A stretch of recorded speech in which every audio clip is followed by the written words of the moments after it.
Welcome, everyone. I'm very glad that you could join us this evening for a special program on the Burgert brothers. We are joined today by Miss Shelley Blood from the Tampa Bay History Center. My name is Lisa. I'm with the Tampa Hillsborough County Public Library, and we're going to get going here. So, Miss Shelley, thank you so much for joining us today. I'm really glad that we were able to have you in as our expert of the day to look at this great collection. Folks at home, remember, if you have any questions as we go along through this program, you can just type those right into the chat box. We will have Q&A time at the end of the program, and we'll get all those questions to Ms. Shelley so that she can answer them for you.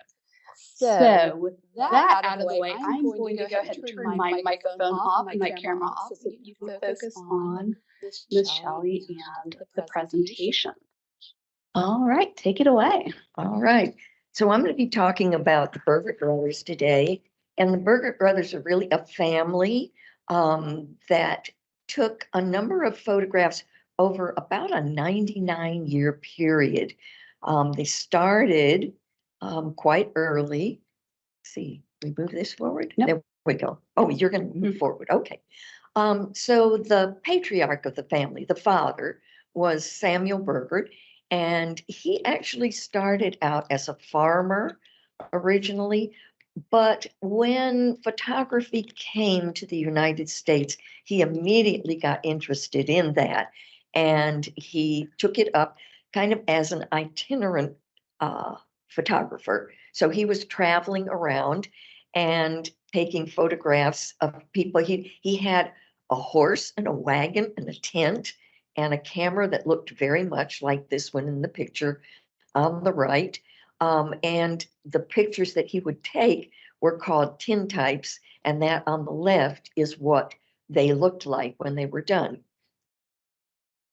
This was another version of these photographs from that date, and this was, it says, as it says up there, it's a carte de visite, which means a calling card. Now, these things were about the size of an index card, so they were certainly bigger than the calling cards that we use today, but they were very popular in use at the time. So you would get your picture taken and then your name and contact information on it. This particular picture was taken, as you can see, in 1863. So this was while he was still up in Kentucky. These are his sons. These are the fellows that made up the Burgert brothers as they became known in time. And this photograph, of course, as you can see, is when they were adults, was taken in 1911. And you can see the various brothers there, Will and Harry and Al and Jean and Walter and Bert. And we will talk a little bit about each of them as we go forward. So the Burgert brothers, the whole family, the father and the sons, got here to Tampa in about 1897. And luckily for them, that was 1 year before the Spanish-American War. And this was significant because they had lots of opportunities to take lots of pictures while the war was going on, because Tampa was the embarkation point for the Spanish-American War. In other words, all of the soldiers that were going to participate came down to Tampa. Now, we were a pretty small town at the time. We were maybe 5,000, probably less than that, and 7,000 soldiers came to town. So there was lots of opportunity for them to take pictures at the time. This particular one was taken in Port Tampa City. You all know it now as that area called Port Tampa that's next to McDill Air Force Base. This was an opportunity not just to take pictures of the officers, but all of these soldiers that came to participate in the war would go and get their pictures taken to send back to their mothers and their girlfriends. And so the Burgert brothers opened a studio in Ybor City specifically to take pictures of the various soldiers. So Will was the oldest of the six brothers, and Will was, as you can see, he was a very attractive gentleman. He was a snappy dresser. He was a free spender. He had a reputation as a ladies' man, and he was married 4 times. But this was not the only work that Will did. He also owned a club and a vaudeville house and a theater. And he would actually take newsreels to show in theaters. And in his theater and vaudeville house, what he would do is there would be people that would come that were coming from Broadway on their way to Havana, and he would invite them to stop over in Tampa.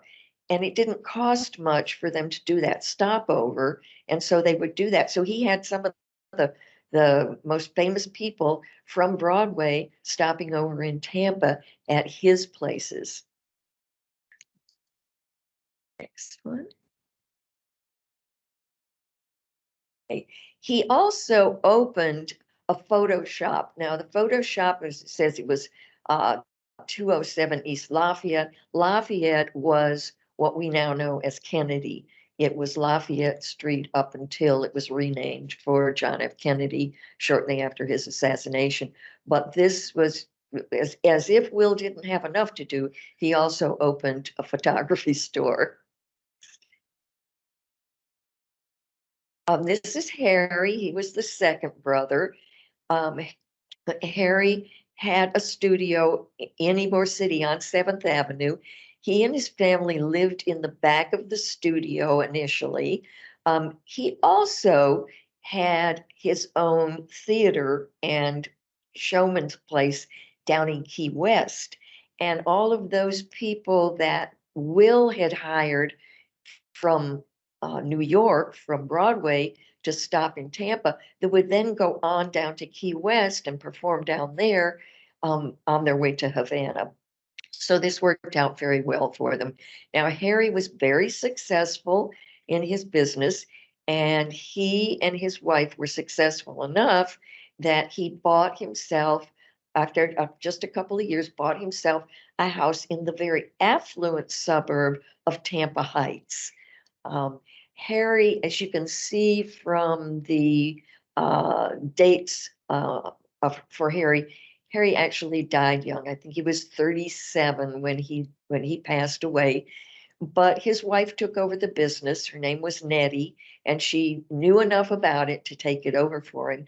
And then they had their oldest son's name was Theo, and Theo became a photographer as well, and had gone on as an adult to take pictures in all over this country and all throughout the British Isles. These are the next two sons, Walter and Jean. Walter he participated in photography, but he was restless, and he would periodically go off and try doing other things, but always ended up pretty much coming back. And luckily for him, Will made his hiring decisions based on family needs. And so if somebody needed a job, Will made sure that they would have one. And so if Walter wasn't succeeding in something else that he was doing, he would just come back to work for Will again. But ultimately, he spent most of his time working as a photographer. Jean was very well versed in what he was doing, and he actually continued longer than any of the other brothers. He continued much later in his career. He was the last of the Burgert brothers to retire. This was the Burgert brothers. They had originally been part of Burgert and Sons, but then they opened a new shop that they actually called the Burgert brothers. And that was just a few blocks from where Will's photography shop was, but it was here at Lafayette, at 407 Lafayette. And that was there for many years. I think they were located there for almost 40 years. This is Al and Bert. They were twins. Al was actually the most knowledgeable. He did a lot of studying on whatever the latest innovations were in photography. And this picture of Al is taken on Davis Island. And his was the first car to ever drive onto the island. And of course, he was there to take photographs for DP Davis as promotional photographs. Bert was in the business, but he also had a few other talents. He was a really, really good pianist. And so in the evenings, he would be the pianist on the cruise ships that would go back and forth between the beaches and Tampa. And that was his second job. Go ahead. Now, the Burgert brothers in their studio, as you had seen earlier, took a lot of portraits, but they also did a lot of news photography. They had contracts with the Tampa Tribune and the Tampa Journal, and there were various other newspapers in town, and they took a lot of the news photographs for the papers. This was an interesting time. In 1921, we had a direct hit on Tampa and Bayshore. And these were some of the damage pictures that they had taken the next day. What's interesting about this is they took dozens of pictures, and they stayed up all night processing these pictures in order to get them out onto the world press. But by the time the morning came, they came to the realization that they really shouldn't do this, that it would be bad promotion for Tampa. So they withheld them and only released one or two to the local papers. This is another picture that they took for the newspaper. This was the unveiling of the memorial monument. This was at the end of what was then considered Memorial Highway. It was where the city limits ended at Howard and what we now know as Kennedy. You have to keep in mind that Tampa was much smaller at this point in time, and grew by annexation over the ensuing years. But this was the unveiling. This particular monument now is at the VFW at the corner of Dale Mabry and Kennedy. This was one of the promotional cards that and pictures that was done for Davis Islands, and this was published in 1927. Now, the Burgert brothers, we think of them primarily as Tampa photographers, but they did have other contracts. And this particular, they had contracts with, to take pictures for Life magazine in Alabama and Louisiana and Georgia. And this particular, though, assignment was to go down to Ringling Brothers down in Sarasota and get pictures for Life magazine of Gargantua the gorilla. And Gargantua had a reputation of throwing anything he could get his hands on at anybody that was trying to take a picture of him. So Al was going down to take the picture, and he protected himself by getting pitcher, a catcher's face guard and chest protector in order to go down and take the pictures because he did not want to be hurt by something that Gargantua threw at him. Now, when World War II came, boy, this was when Burgert Brothers really had an opportunity to clean up. We had really busy shipyards in Tampa, getting ready for the war effort. And those shipyards had to submit progress photographs about every 7 to 10 days. And so the Burgert brothers got that contract. So they were down there taking pictures of all of the things that were going on in the shipyards, going on down at MacDill, going on, with the planes that were being brought in. All of those they were able to do. And in addition, they opened up an extra studio out in Drew Park because in Drew Park there were like 80,000 men in training at Drew Park, and every 8 weeks that was all turned over, and all of those young men wanted their pictures taken in uniform to send back home. Now there were also other groups in Tampa that they would take pictures of. They would go out they'd be invited to come out to African American activities. We were very much segregated at the time. But the Burgert brothers would go out, and what you see here is on the left is the Queen of Dobyville Elementary School. That was a school in Hyde Park in the old days. And the school would have this little pageant every year and crown a Queen of Dobyville. And the picture on the right is of a guest violinist at one of the churches in downtown Tampa, one of the African churches in downtown Tampa.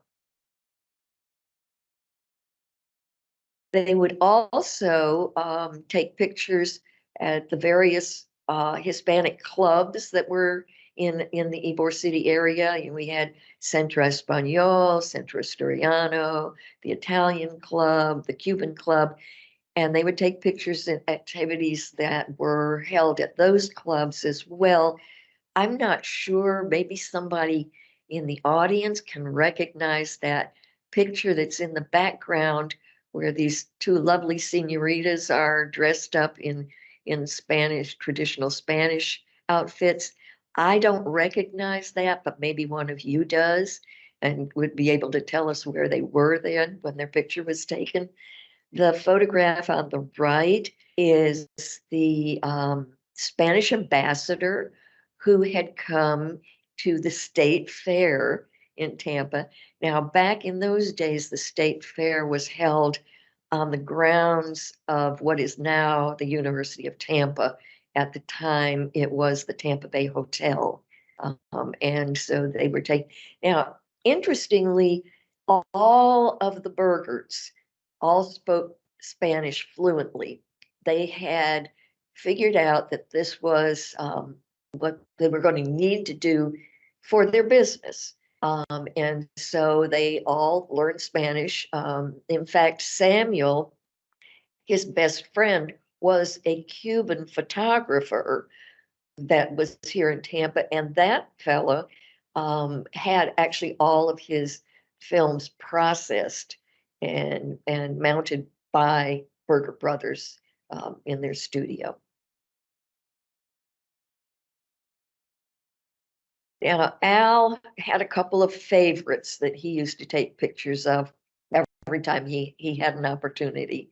And two of these here are, there's the Tampa Terrace Hotel, which of course is no longer there, and Bayshore Boulevard. And so there are dozens of pictures of both of these in the collection. Now, I should have mentioned at the beginning that we have some 20,000 pictures in the collection of the Burgert brothers that the library has that are accessible by the public. They also had a lot of special equipment. They had their own truck. Now, this truck, while it was bought as a standard truck, they outfitted it themselves so that all of their very delicate equipment, each piece of equipment had a special storage space within the truck that was all padded in order to protect it so that, the streets were not all that good. And so they wanted to make sure that as they were jostling along on the streets of Tampa, that they didn't damage their own equipment. And you can see that they've got a platform built on the top of the truck so that they could get a certain amount of elevation, and they could put their camera on the stilts on the platform and get different shots all over town. They could also, of course, go to the taller, 2 and 3 story buildings in town. There weren't too many buildings that were in the beginning that were taller than 2 or 3 stories until the Floridan was built. And I think that was 6 stories.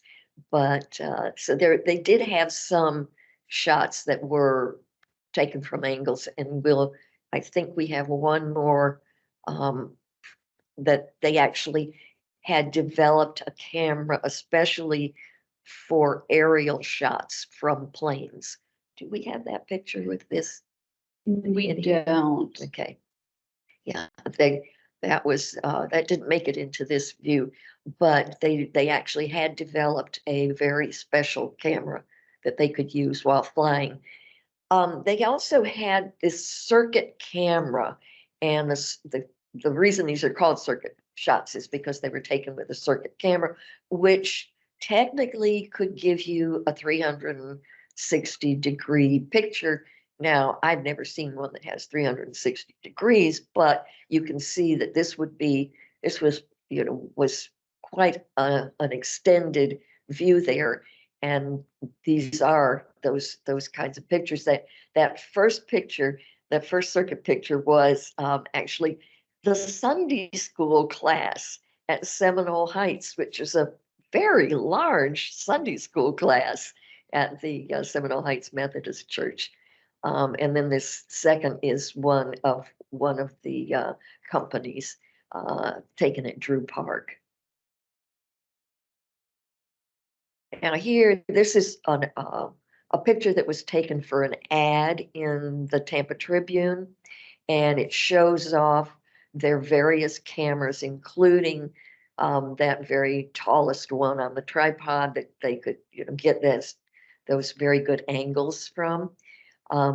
Over on the side, that's, I think, Al and Bert over on the left-hand side by the car on the left. And over on the right is one of their employees whose name I don't remember right now. And this is Jean. Now, Jean had retired just before this, but the Tampa Tribune was running an article on Burgert Brothers and their long history in Tampa. And they asked him to come and bring one of his older cameras that he had still kept, kind of as a souvenir, and demonstrate how it worked. And so he was still around. I think at that point he was the only one that was still around other than Harry's son. And Jean had lived longer than any of the rest of them. And as I mentioned earlier, the largest collection is stored at the John F. Germany Library. There also is a much smaller collection, but there is a collection at USF in their special collections section.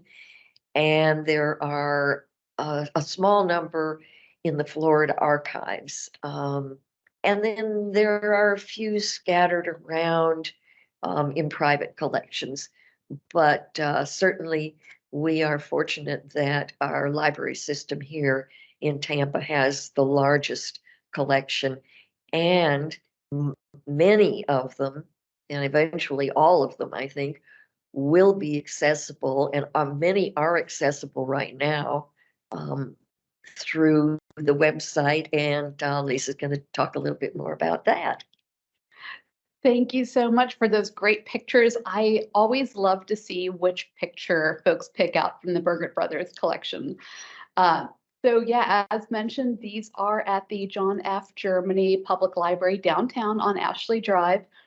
If you want to browse the digital collection, you're just going to hop over to hcplc.org, the library's homepage, and hcplc.org/research will get you right to the all those great resources, but you can also find it in the alphabetical list of resources. If you ever don't remember, we do have a QR code on screen. So if anybody is watching this and has a cell phone, wants to take that quick QR code for checking out later, that is available. And without further ado, I'm going to remind everyone at home that if you have any questions for Ms. Shelley about the Burgert Brothers collection or questions for the library about the Burgert Brothers collection, you can add those to the chat now. We will have some Q&A time, so get those questions in. We would love to be able to answer them while we're live on the air. And if you think of a question later and you're like, hey, I always have that where I'm like, oh, I meant to ask this. You can always reach us after the program to hcplc.org/contact. We'll have all of our contact information in one place for you. Give us a call, 813-273-3652. I also have the Tampa Bay History Center website on our screen if you have any questions about their programs and collections, tampabayhistorycenter.org. And of course, keep an eye out for other upcoming programs with the library, hcplc.org/events. That has everything on there that we have coming up in the next couple of months, whether it's an online program or a program at your local library branch. So don't be shy, folks. Ask your questions. We're keeping an eye on that chat as they come in, so let us know. So I'm going to go ahead and start with my questions. So when you were researching this, clearly you're picking out photos of the Burgert brothers and their business and their collection. And those are fun, of course, especially of the fellows with the fabulous mustaches. Gotta love a dapper fellow with a bold mustache. But what is? Do you have a favorite photo from the collection that whether it was in this presentation or not?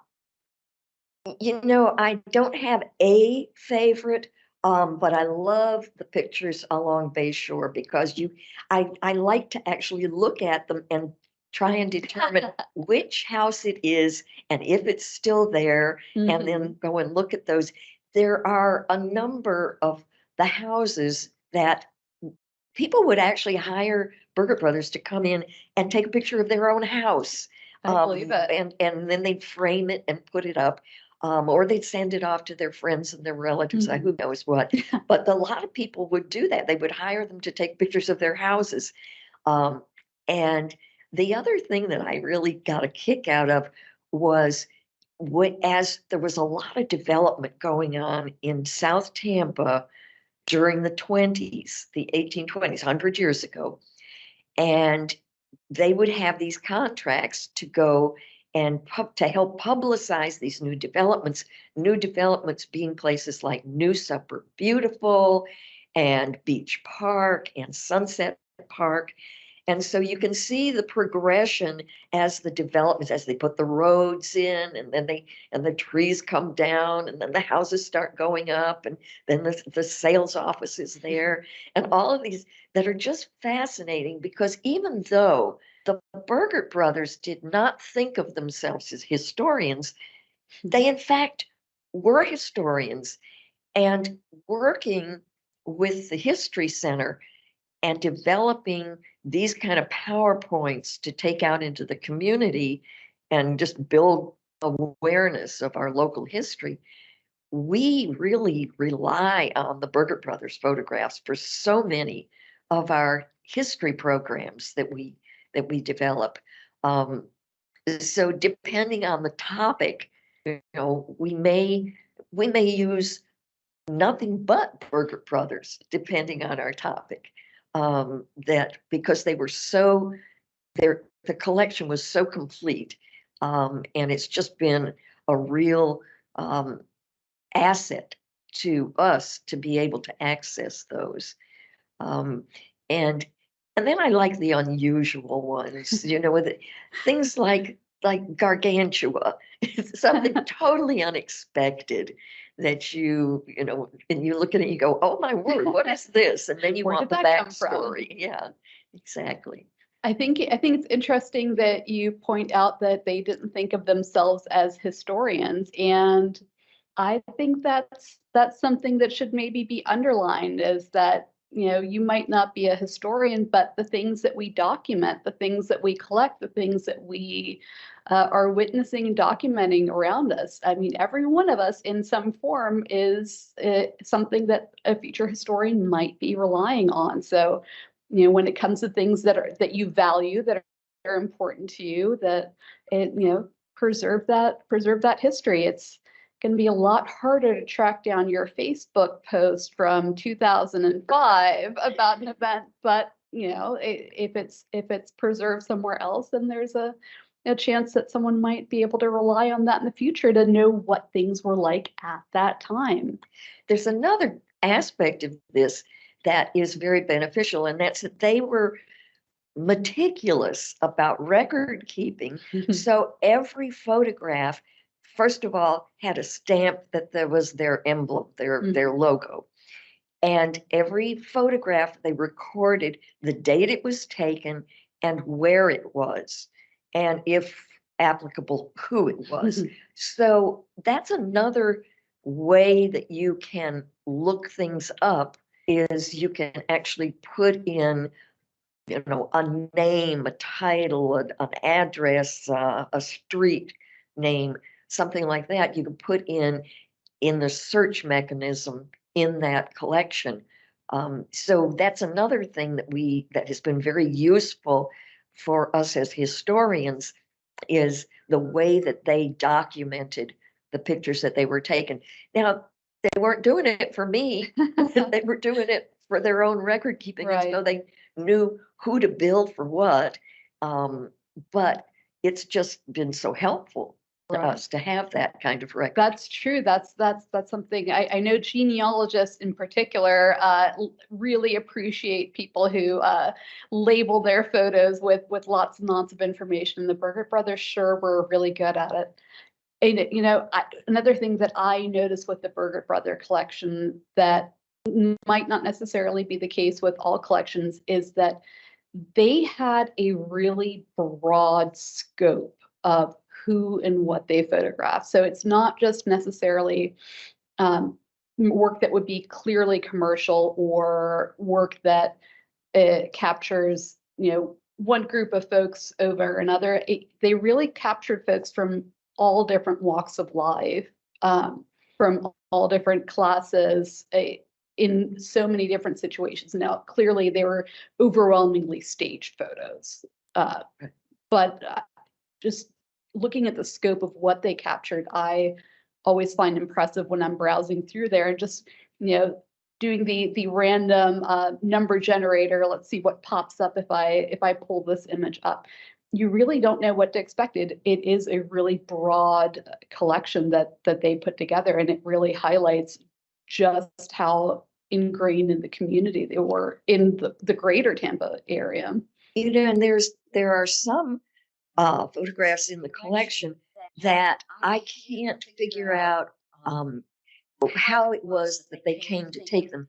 And they were, especially if you look at workplaces, there are not a tremendous number, but there are a noticeable number of photographs that they took in workplaces. And I'm thinking now, would the owner of the business want them to come in and take pictures? I mean, some of them are just interesting in that you can't imagine what they were doing with them, what they could be used for.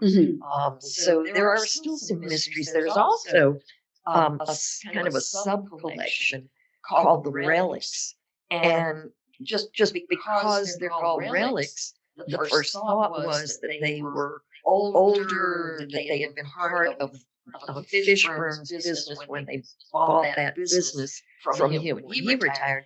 And I'm sure that some of them were, but then some of them are dated, um, you know, in the 20s and 30s. And so that, Burger Brothers was already in business, so we don't know where those came from. There's just some mysteries in the collection. There's one that it says it was taken in 1880 of Tampa, which was, I guess, taken downtown when there were still houses in downtown, people living in downtown. And it says population 400. And I can't figure out where that 400 came from, because in 1880, the census said that there were 720 people in Tampa. So I don't know whether whether the number was just a mistake, or whether they were maybe it was only capturing a certain part of the population. That might have been. Or a certain geographic part of Tampa. Right, yeah. Might have been just downtown. And but when you look at these things, you think, oh, I wonder how that happened. I wonder what that means. So I see that we had someone raise their hand in the audience. If you have any questions for the Q&A, you're just going to go ahead and type those into the chat box. We would love to answer them. So if you are still on, if you want me to raise your hand, you can just type that right into the chat box. We'd love to ask it for you. All right. So while they're hopefully working on that, let's chat some more about the collection. I think my favorite photos that I find in the collection are the library photos, the photos of the original library buildings around town as they once stood. Some of which are still standing, but many of which are no longer, have been since redeveloped and torn down and rebuilt. So I do love finding those old library pictures. There's one, I think there's one that probably says it's the Hyde Park Library. Yep. And it is still there on Swan Avenue, only now it's an art center. Yeah. And it was fun that back, I can't remember exactly what year it was, maybe 2014, 2015, there was a kind of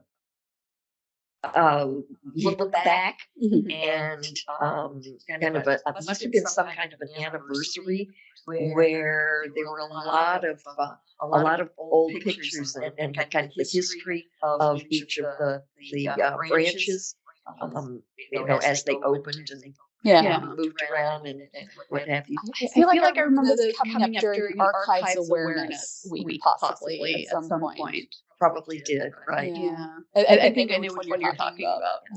I mean, but you look and you see the West Tampa Library, which actually was built before Tampa. That was when West Tampa was its own city, and they got their library before Tampa got its library.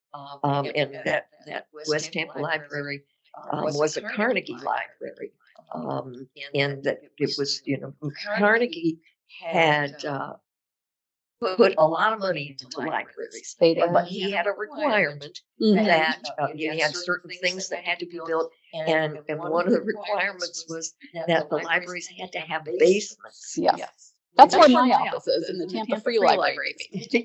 Which is, it's really, hard. It's tough to do in Tampa. It's, our water table is so high, it's tough to do. But that West Tampa Library was the first library in Tampa, thanks to Mr. Carnegie. But he had various specifics to the building. He also said that everybody had to be welcome to use it. You didn't have to be a member anymore. I mean, you didn't have to pay a membership fee. He wanted people to be able to come even if they didn't have money, because prior to Carnegie, I guess most of the libraries you had to Many, pay to be a member. yeah, many libraries were subscription based. That's very true. And we keep that tradition alive with libraries being for everyone. So yes.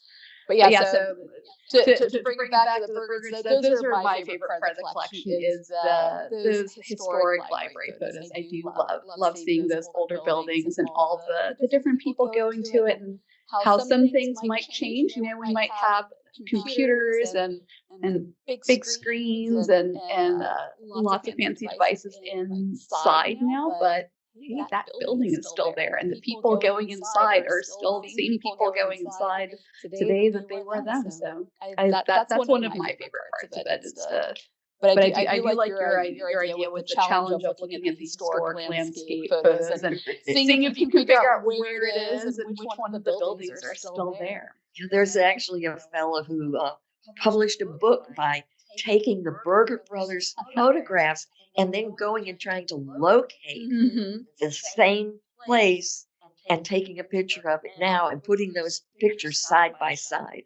Those are fun. Yeah, they are. And it really is fun to look and see.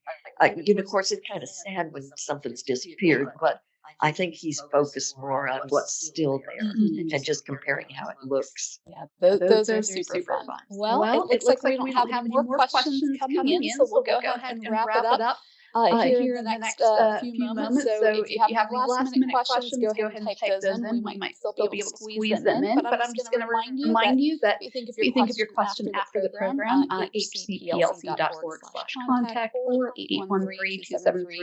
813-273-3652 or find the Tampa Bay History Center at tampabayhistorycenter.org. So thank you again at home for joining us for this program. We hope to see you for another program in the future, whether that is online or at your local library branch. And Shelley, thank you so much for your time and coming out to meet with me today to get this program out. We always appreciate you and the Tampa Bay History Center with these programs. So thank you so much for joining us today. Thank you for inviting me. It's a pleasure. All right, so we will see you soon. Have a good evening.